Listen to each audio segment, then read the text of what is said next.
Hi lovies, welcome or welcome back. I'm so glad you're here and I'm so glad you clicked on today's video.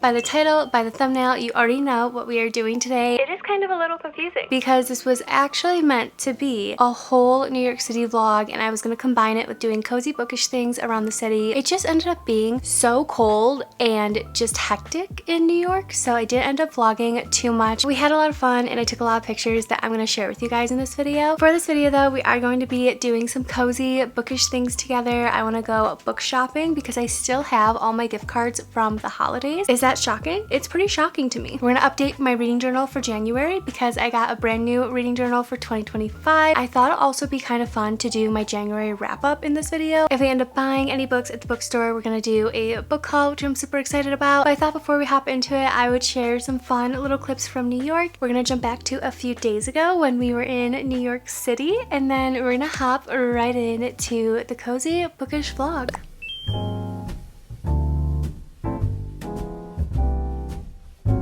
So when it comes to packing, one of the most important things to me is my skincare because I feel like it's the one routine I'm really able to keep up with while traveling. You guys already know, but my go-to skincare is Curology, which is the kind sponsor of today's video. I talk about Curology all the time on my channel, even when it's not sponsored, because I just genuinely love their products. And I originally joined Curology because I was having the worst breakouts of my entire life and I was totally in a panic. I had seen so many people recommending Curology, so I decided to give them a try, and ever since then I've literally been a member with them because it's just made such a big difference in my skin and it's kept my skin thriving throughout the years. Not only has Curology helped me achieve my skin goals, but they've also just helped make my skincare routine so much more simple. To start off my skincare routine, once I remove my makeup, I go in with my Deep Cleanse RX. This is my daily cleanser that is personalized to me and it really just helps kind of clear out my pores. Following that, I go in with my Custom Formula RX, which this is the main event, guys. With the Custom Formula RX, it helps clear your skin with acne busty ingredients picked for you. What's really awesome about Curology too is that some of their products are personalized to you, and how they do that is you take a quiz online and it's designed to really understand your skincare concerns, learn about your skincare history, and help you achieve your goals. And this whole process is amazing because you get to skip the dermatologist's office and get the prescription to your skincare needs. Whether it's treating acne or uneven skin texture, your Custom Formula RX is made for your skin goals, all while helping to keep your skin fresh and clear. I'll have a link in my description for you guys to check out Curology for yourself and get a special offer on your first box.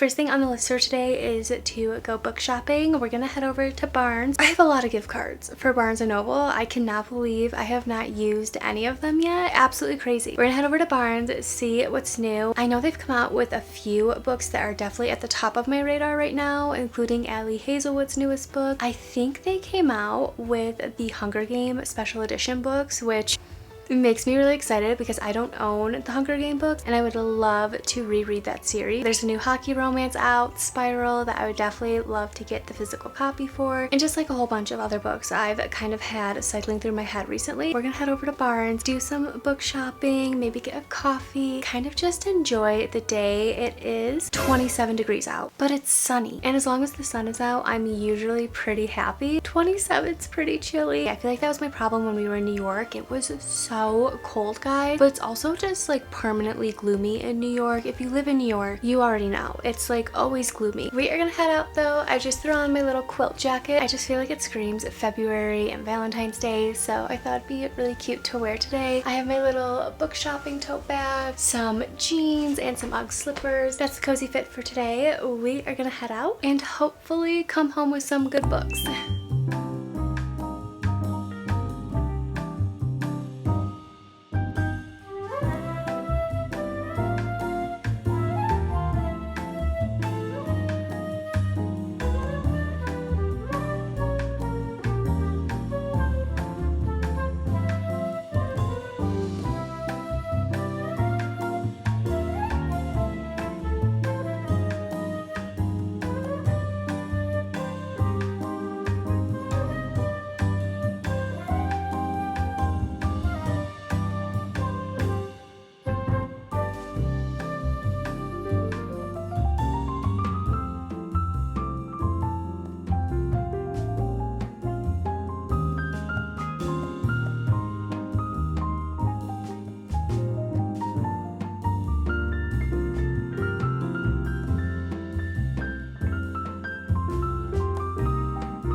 This may be one of my most successful bookshops I've done in a really long time. It may be my most successful one that I've done here in Colorado, to be honest, because your girl got a lot of books and I am so happy about it. I also got this cute new bag because I'm a premium member with Barnes, so every year you get a new bag for free if you're a member, and I picked this one out. It's literally so cute. It just says a bag of books, which is so accurate because usually I only have books in my tote bag. This whole bag is literally stuffed with so many books. Literally one of my most successful bookshops probably ever. I don't remember the last time I actually went to Barnes and bought this many books, and on top of that, because I had so many gift cards, I only ended up paying I think $30 or $40 for the whole thing. I bought 11 books in total, so only paying around $40 for 11 books from Barnes & Noble. I'm sorry, that's unheard of. Books at Barnes & Noble are actually pretty pricey, so the fact that I walked away with this many amazing books for only $40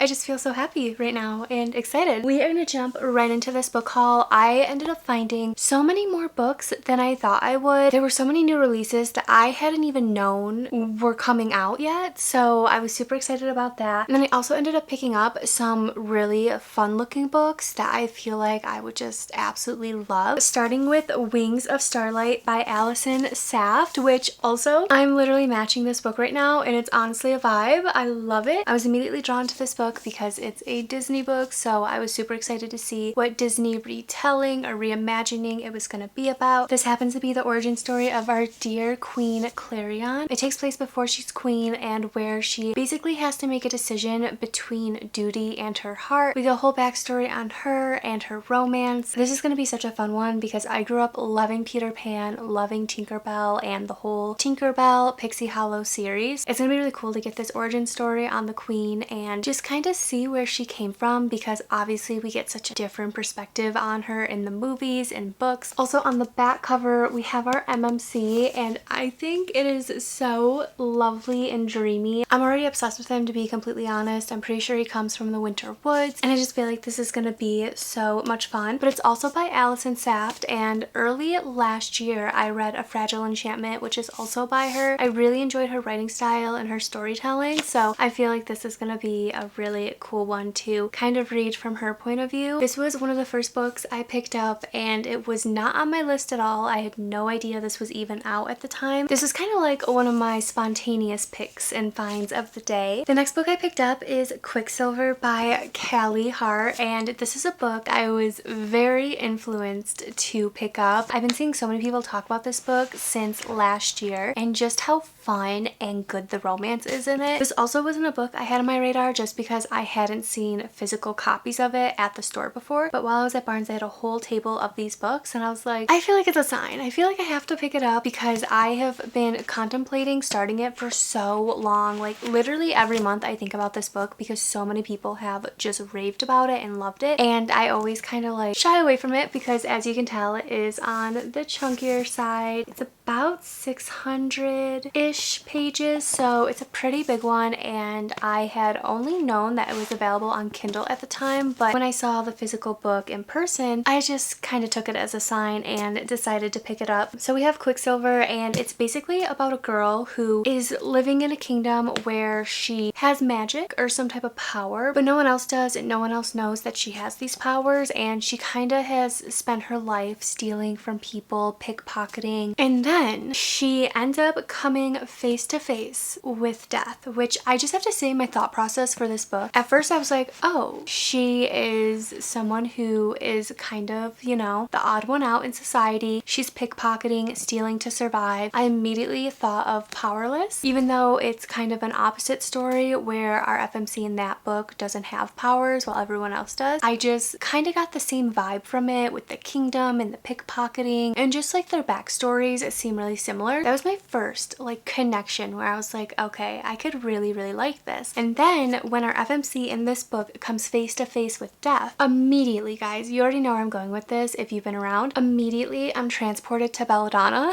So drastically different. Truly, I don't think death plays the biggest role in this book, and especially not in the romance department, but nonetheless, I immediately was transported into Belladonna. I'm gonna love this because I love that series, and it's so cool that death is a person in the story. So our FMC in this comes face to face with death, and she somehow mistakenly opens a portal between the realms, and she ends up in the middle of a war of some sort between fairies and other creatures alike. That is basically where our big story kind of takes off. She now is somewhere where her magic is kind of needed, and she ends up meeting our MMC in this. Will do absolutely anything to save his people, save his world. That includes using her powers no matter the consequences. That's basically all I know about this so far. I feel like we could get a little bit of an enemies to lovers in here, which would be really fun, but nonetheless, I'm actually really excited about this book because so many people have said such great things about it, and I am craving a really good romantasy right now. This is my second pick at Barnes & Noble, another book that I didn't plan on getting, but I was very surprised and very happy to see. So kind of stepping away from the fantasy genre, we have Deep End by Ali Hazelwood. I am so excited about this book. It's actually my Fable book club pick of the month, so I'm happy to finally have the physical copy in my hands and to start it. What I was super surprised about is that it came with cute sprayed edges, and it's basically a water design to match the theme of the book. This book was at the top of my list when heading into Barnes just because it is my book club pick, but I'm also such a big Ali Hazelwood fan. I love her romances. I feel like with Ali Hazelwood, she always writes her FMCs to be super complex and different. I just really enjoy that about her writing. Deep End is kind of along the lines of a sports romance because our FMC in this is a competitive diver, and then our MMC is a competitive swimmer. He's an Olympian. Both our main characters are very much in the swimming world, which is going to be very different for me in general because I've never read anything about swimming. I don't really know too much about it, to be completely honest. I can't even swim, which is a little embarrassing, but I think it's going to be a lot of fun because I've never read anything like this before, and it's such a different type of sport from anything that I'm used to. Basically, the two of them are complete opposites from one another. Even though they're both in the swimming world, they couldn't be more different, and something happens. I don't know if there's a scandal of some sort. It leads the two of them to come to this agreement or arrangement, and I just can't imagine the craziness that's gonna happen because I feel like in all of Ali Hazelwood's romances, something crazy always happens that I am just never prepared for, which is why I really like her writing because she keeps me on my toes the whole time. Following our whole sports romance theme, I picked up Unloved by Peyton Corin. I had just read her book Unsteady, which is the first book in this series. I read that book last month, and it wasn't one of my favorite romances ever, but I did really enjoy it because if you've read Binding 13 before, it gives off a very similar storyline and vibe to that. So in that aspect, I really enjoyed it. I just wish the book was longer. Basically, I feel like it was cut really short and it kind of ended on a quick note. Nonetheless, I must have liked it enough to pick up book 2. I feel like this would be so fun to jump into now because book 1 is still really fresh in my head. This book follows Matt and Ro. Matt is a hockey teammate to our MMC in book 1, and then Ro is the BFF to our FMC in book 1. There were some moments in book 1 between the two of them where I was like, okay, I could see them being my favorite couple out of this series. I was super excited to see that book 2 was all about them, and basically Matt is like a big player. He's known as being a player around campus and, you know, dating and getting with a ton of girls. Ro, on the other hand, is a total hopeless romantic. She loves love. She's just like the sweetest person ever. They end up becoming acquainted with one another though because Matt is in need of a tutor. So Ro agrees to tutor him, and somehow, someway, we just know how this story is gonna end. Following that, we have Spiral by Bal Cabra. This is book 2 and it follows her book Collide. This is another cutie little hockey romance series, and what makes me really excited for this one is that our FMC in it is actually a ballerina, and I feel like that's gonna be so much fun to read about. This is also a fake dating romance, which I feel like I really need right now. I haven't read a good fake dating dating romance in a hot minute. But yeah, it's just cutie little hockey romance. It's fake dating and I'm obsessed with this cover. Next up we have The Rose Bargain by Sasha Payton Smith. This was not on my radar. I randomly picked this up at Barnes. I'm taking a chance on it. First off, this cover. How beautiful is this cover? The little hint was basically Bridgerton meets magic and fairies. Say no more. I was immediately sold as soon as I read Bridgerton. One of my favorite series, one of my favorite shows. So when I saw that, I was immediately drawn in, and then when I saw that it was basically Bridgerton meets magic and fairies,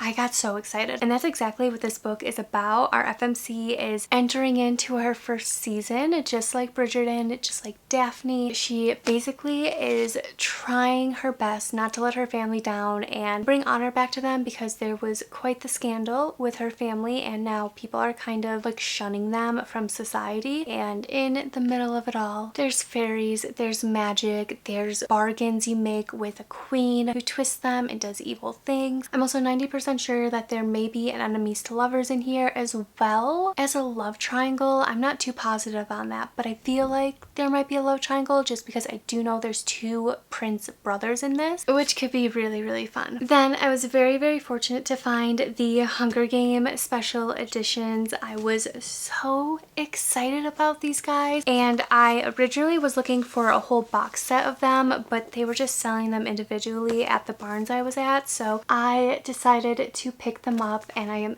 absolutely obsessed. This is what book one looks like. Very minimalistic, but still pretty and colorful compared to the original books. I don't really like how the original books are solid colors like black and gray. Then we have Catching Fire. I also love the foiling that they added to these covers. I think it is so pretty. Mockingjay is by far my favorite. This is so beautiful. The coloring, the foiling, I'm obsessed. And then they also had the Ballad of Songbirds and Snakes, which I have not read, so this is going to be so much fun. And then last but not least, we have Ankh Storm by Rebecca Yarros. Everyone and their mother has already read this book. Here we are. We're late to the game, per usual. I'm not mad about it. I am so excited to jump back into this world. I think what I'm gonna do though is go back and reread 1 and 2. My brain is just blank on this series. I'm not gonna lie. I remember book 1 really well, but book 2 is a little iffy except for the ending. This is probably one of my favorite covers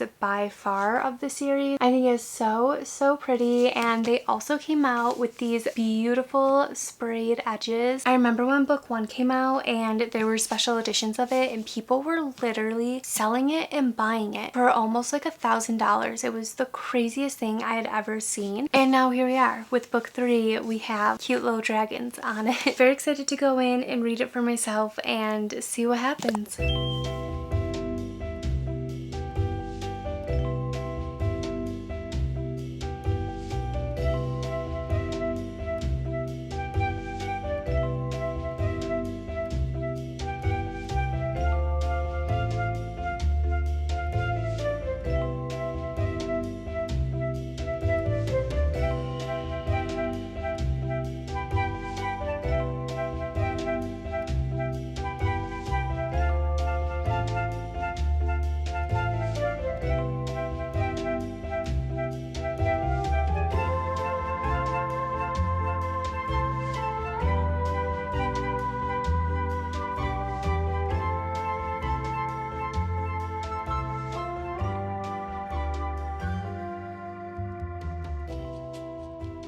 Okay guys, I just spent some time updating my reading journal. I love this reading journal. I'm definitely not one of the girlies who, you know, is doing a whole like scrapbooky type of reading journal. I know that's like a super big trend right now, but your girl likes to keep it minimal and easy. I like to just have a simple little reading journal. This is my reading journal for 2025 though. I think I showed it in a vlog from January, but I love this reading journal. If you're like me and you're super into like the minimalistic and simple reading journals, let me put you on this because it's actually the third one I've bought from this company because it's just so perfect for the minimalistic girlies out there. there, and I just am obsessed with the format and the style of it. But this is what it looks like. It's so cute and sleek. It's by this brand. I'll have it linked in my description if you guys want to check it out. You can literally get them on Amazon, and I think this one specifically is like $24. I just went through though and spent some time updating it, doing all the fun stuff. I'm not going to talk too much about it just because I don't want to bore you guys,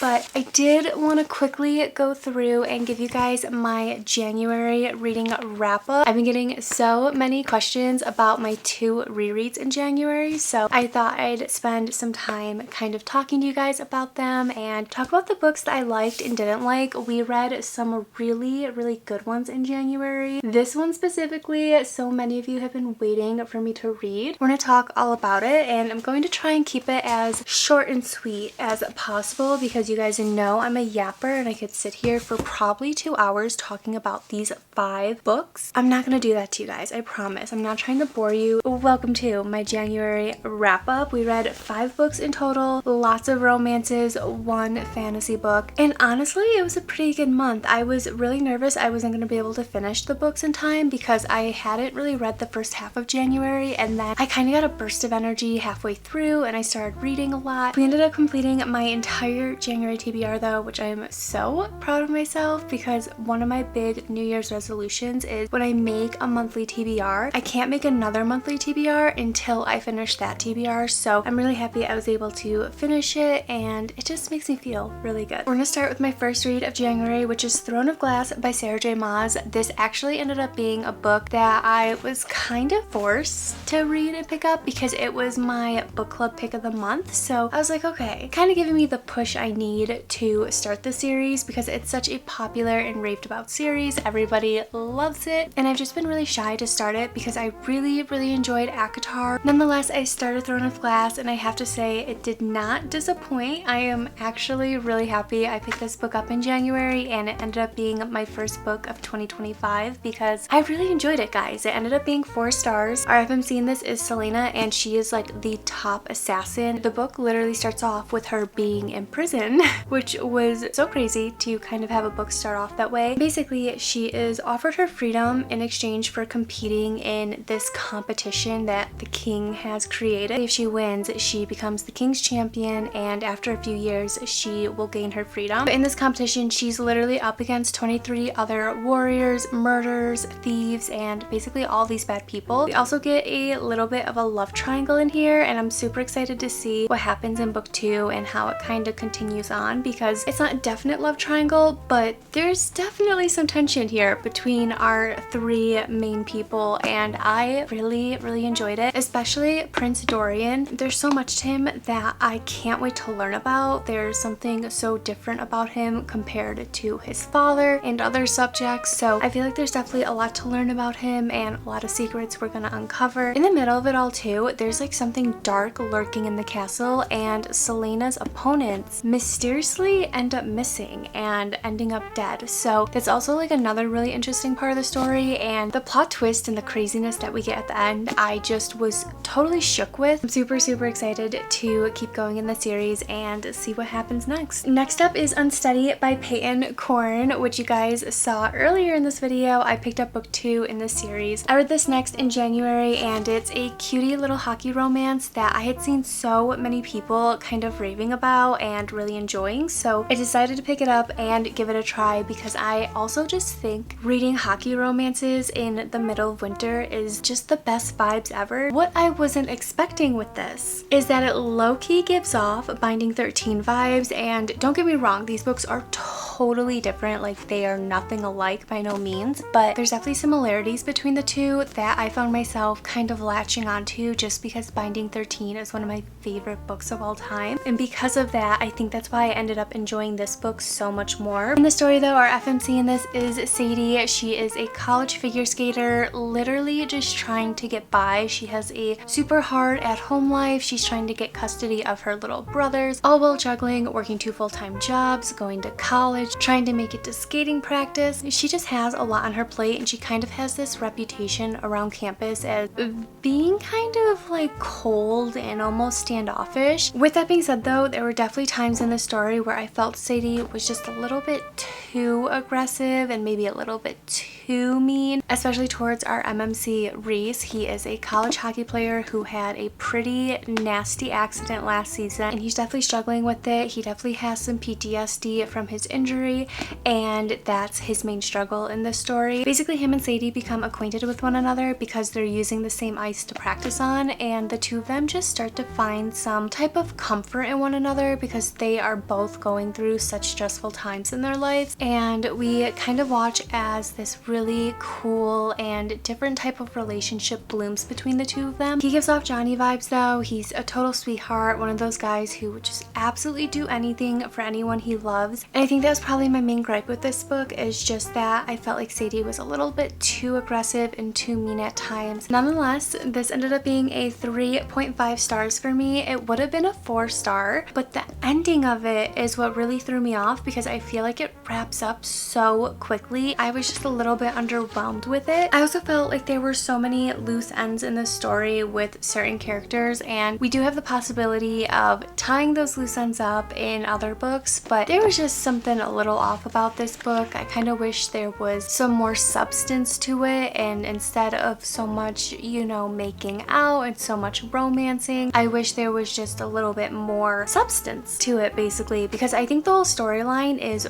really cool and different, and I did enjoy it, but I think the execution was just a little bit off for me. Then I decided to get a little bit twirly, and I picked up a football romance by Grace Riley, which is First Down. I have to say, for my first football romance, I was just a tad disappointed, but at the same time, it was pretty cute. It ended up being 3 stars for me. Basically, our star football player in this is James, and he ends up transferring schools because of a scandal that happens at his old school, and the school he transfers to is the school that our FMC attends, who is Bex. Bex is basically just trying to figure her life out. She is trying to work full-time at her family diner while also juggling being a full-time college student, but Bex has a very stalkerish ex-boyfriend who cheated on her, and she has officially sworn off athletes, but he just won't take the hint. He keeps kind of bothering her, showing up places. He also happens to be a football player on James' team, and everything starts to get a little bit crazy when Bex goes up to a total stranger at a party and kisses him, and our mysterious kisser ends up being James, the new star quarterback, and it kind of starts this whole crazy little arrangement. A lot of crazy stuff happens in it. I like the setup of it. I like the idea of it. It kind of reminds me of The Deal by Elle Kennedy, but kind of similar to Unsteady. I just feel like there wasn't enough substance in this book for me. I feel like there's just a lot of romancing. It's very insta-lovey and almost bland at times, so it ended up being a 3-star read for me. It's definitely a cute, fluffy sports romance if that's what you're looking for, but I just don't really like insta-lovey romances to begin with, so I kind of knew from the beginning that this was going to be a lower rating for me. It also kind of bothered me that our 2 main characters from the very beginning were like swearing off love, swearing off relationships, and then they're immediately obsessed with each other and doing everything for one another, and I was just like,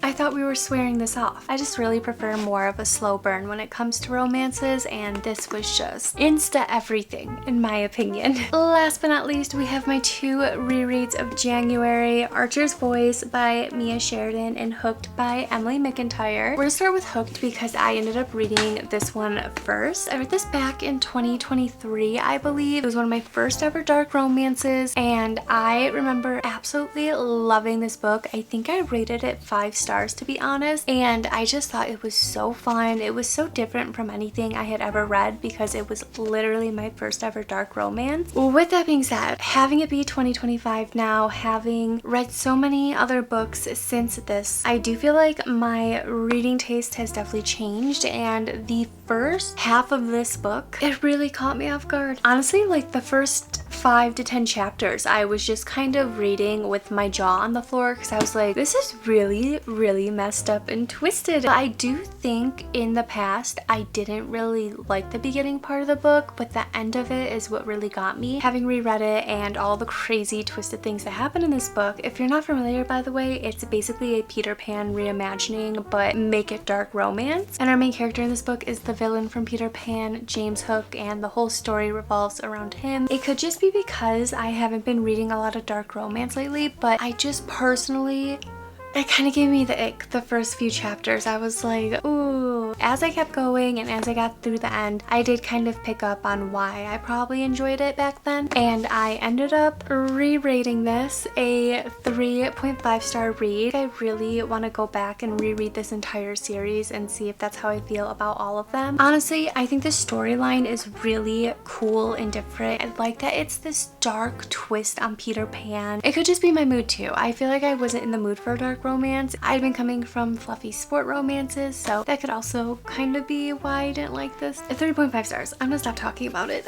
Last but not least, we have Archer's Voice by Mia Sheridan. This was 5 stars when I read it the first time around. It was one of my favorite books of all time. I am very, very happy to announce that it is still a 5 star. It is still one of my favorite romances I think I've ever read. I think the impact that this story left on me, it's just something that's gonna stick with me for the rest of my life. I love reading romance, you guys know this, but they're not always on the emotional side. They're not always having these really deep, heartfelt moments. With Archer's Voice, I just feel like there's so many moments between our two main characters where I was just like, this was absolutely adorable the second time around. I remembered how much I love small town romances. They make my heart so happy and just warm inside. Bree and Archer, their story is so beautiful and unique. I still will say it to this day, there is just nothing quite like this romance out there. It really is one that I just recommend to everybody because it makes my heart so happy. Second time around, I still sobbed at the end, even though I knew what was going to happen and what was, you know, to come. Made me so emotional, and so much happens in this book and I loved it. It's 5 stars. We've pretty much come to the end of today's video, but I actually really quick wanted to share with you guys a new little camera I got because I'm always getting questions about my camera gear on YouTube. I do always have it in my description if you guys are wondering, but I always get questions about it, and I recently was influenced by my husband to get this new little vlogging camera, the DJI Osmo Pocket 3, and it is literally the tiniest camera I think I've ever owned. I was in the market for a new little vlogging camera because when we travel, I find that I don't want to lug my big Sony around, so I was looking for new vlogging cameras, and my husband Chris was very convincing with this camera over getting just like a normal little Sony one or a normal Canon one, and I decided to take the chance on it mainly because it is